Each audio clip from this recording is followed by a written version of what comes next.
Good morning. I'd like to call back to order the Wildlife Commission Saturday, December 8th, just after 8 a.m. at NDAL headquarters on Valley Road in Reno, Nevada. Can we start by Pledge of Allegiance? Scott, you want to lead us? I pledge allegiance to the flag of the United States of America and to the republic for which it stands, one nation, under God, indivisible, with liberty and justice for all.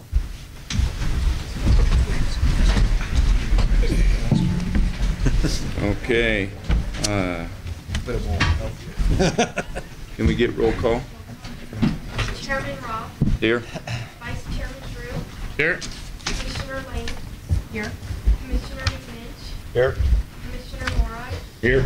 Commissioner Macbeth. Here. Commissioner Rain. Here. Commissioner Wallace. Here. And Commissioner Young. Here. And the County Advisory Boards, if you could please stand. Oh. Corey Lytle, Lincoln. Mike Reese, Clark County. Travis Flowers, Washington.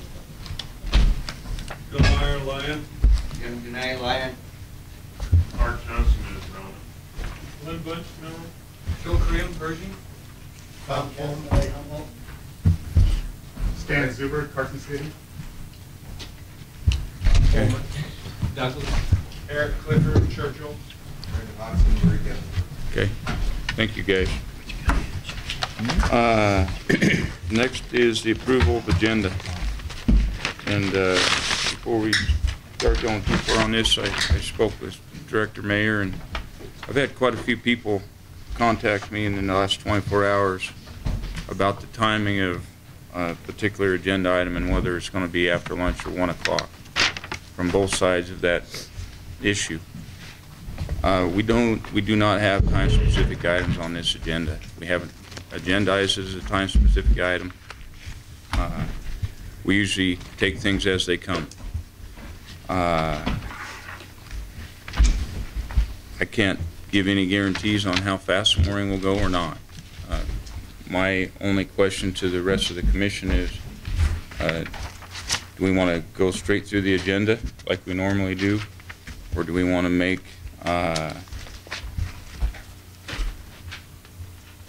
item number 17 a possible time-specific item? I'd like to have some public comment on it too and discuss it amongst the commission, but I've been asked the question too many times by too many people, and I don't want to ever have it assumed that we're trying to avoid something. We run our meetings in the order that they come, but I never want to be accused of avoiding public comment either. So with both those things being said, I'd like to have some discussion by the commission and some public comment. So you want to go out to public comment first and see what they have to say, and then we can discuss amongst the commission. Anybody have public comment on the timing of the agenda? Dr. Moley. Mr. Chairman, Don Moldy, Reno. I think that a number of the Bear folks are anticipating an afternoon occurrence on this event. If you decided to move it up from later in the afternoon until earlier in the afternoon, I would think the earliest you're talking about is maybe 1 o'clock, because we would then have a chance to call some of our folks, let them know the agenda has been rearranged, which was not publicly posted, as you know, although I know you have some flexibility in readjusting agenda items. So if you're going to move it earlier, it seems to me the best we do is 1 o'clock. Thank you. Well, I'll take more public comment. Come on up.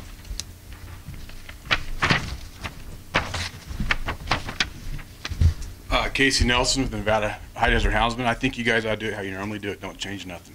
We're all here at 8 o'clock in the morning. We know how it rolls out. It's how you've always done it. There's no reason to start changing it now. Anybody that was worried about it should be here at 8 o'clock in the morning and ride out the day like the rest of us. Any other public comment? Come on up.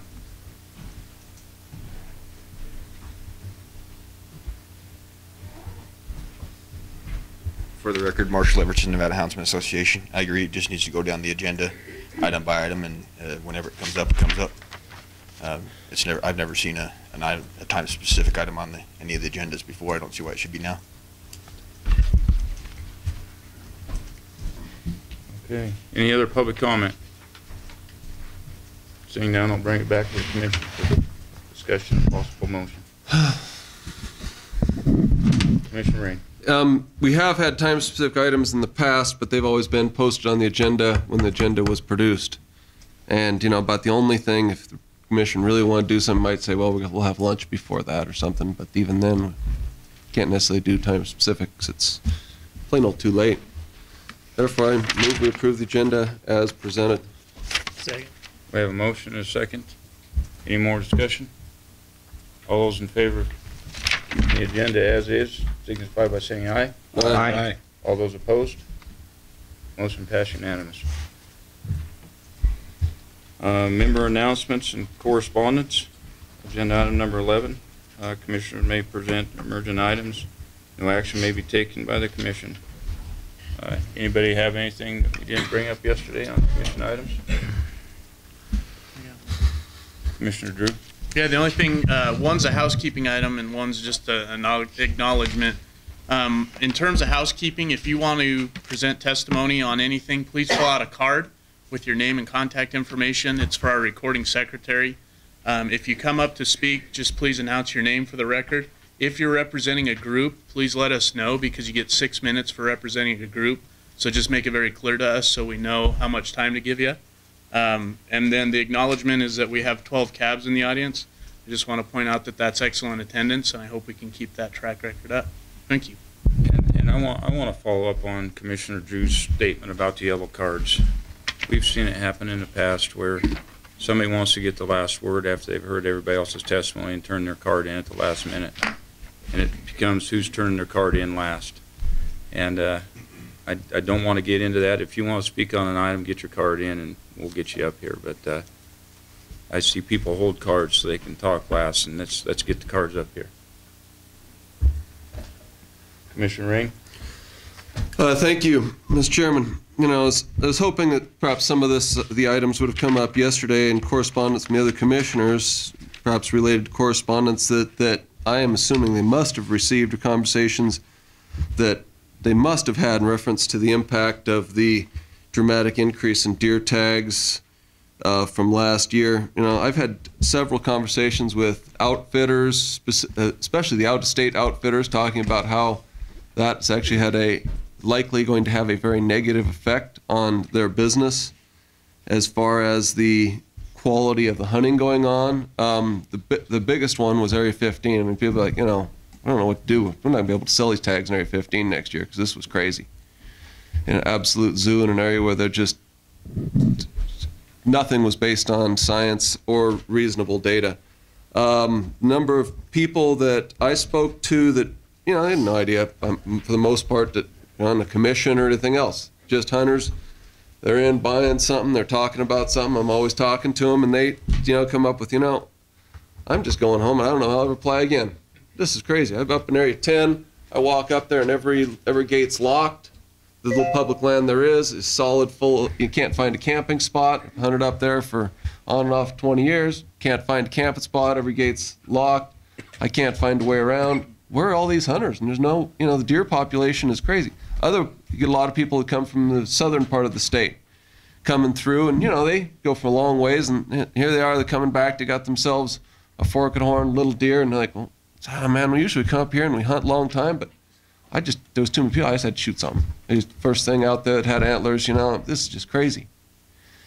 Now, I know there's some reference in other things about elk hunting and antelope hunting and bighorn sheep hunting. No, I've had zero negative correspondence as far as quotas on any species other than deer. Deer specifically, there was a couple in Area 13 that were, mixed both ways. But other than that, the areas around where I'm at, and it's incredible, especially it's amazing with the outfitters, it's their business and they're making, they're living in that way. And they're seriously concerned as to the impacts that this is going to have on their clients, and maybe not even coming back in next year, maybe reduce capacity, definitely not going to be able to sell some of the same tags to the same people if they could last year that came out to hunt with them. And hopefully you guys have had some of the same correspondence as I have, because it's been dramatic this year. Thank you. Any other member items? Seeing none, we'll move on to agenda item number 11. No, 12, county advisory boards. Any county advisory, come on up, Ms. Reed. Mike Reese, Clark County Cab. Just as a matter of notification, Jack, yesterday you had talked about there's sometimes the state knows more than the county. I realized this yesterday. I got educated. As Elmer Bull did a very good job of talking about the horse roundup and so forth, the representative from NDOW at our cab stated there was no horse roundups going on and there was none forecasted. I show up here and I find out it's 180. I just want to let it known that, you know, the same gentleman that did the, it wasn't malicious. I'm just stating the fact that the information that's going down the cabs is totally erroneous. Wildfire, we'd had 2 updates on wildfires. The first one we had was almost 800,000 acres. This one was 600,000. What happened? Don't know. I just wanted to make it known. I just wanted to check and make sure that I was hearing it correctly. I asked Commissioner Jung, did you hear the same thing I did? Yes. Okay. We're in favor of the roundups. Don't get me wrong. I'm just pointing out the fact that the information that's coming down to the cabs isn't always correct. And I know that in the past some of the complaints have been the cabs don't get the information in time. Okay, this one we would have been better off if we hadn't have had the information, if there's nobody there from NDOW to say anything. We could have just informed, hey, we'll let the public know once we hear what happens at the state. I will go back and inform everybody that, you know what, there is some more horse roundups going to go on. And, you know, they're looking at it. You guys are talking about doing a letter and getting some of the people come in. I applaud that. I'm just making it known that all the facts aren't coming down to the cabs. Thank you. Thank you. Any other county advisory boards? Glenn? Glenn Bunch, Mineral County. I hate to bring this up, but it's becoming a broken record. Seems like every meeting opens up with Mr. Rain's statements. In Mineral County this year, we had quite a few tags put out. The input that I received from that is those people were glad they're finally able to get a tag. I had people from California who's been putting in for tags that finally got one. I had people from southern Nevada that come all the way up hunting. They were glad to get a tag. Even though the deer, they always seen was forks and spikes, I told them all, we hunt a migrating herd here. Until we get weather, they're not here. And so, due to the season, we never got any bad weather.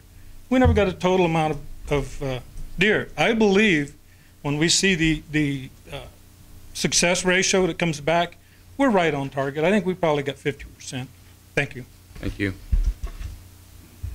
Any other county advisory boards? Seeing none, we'll move on to the next agenda item.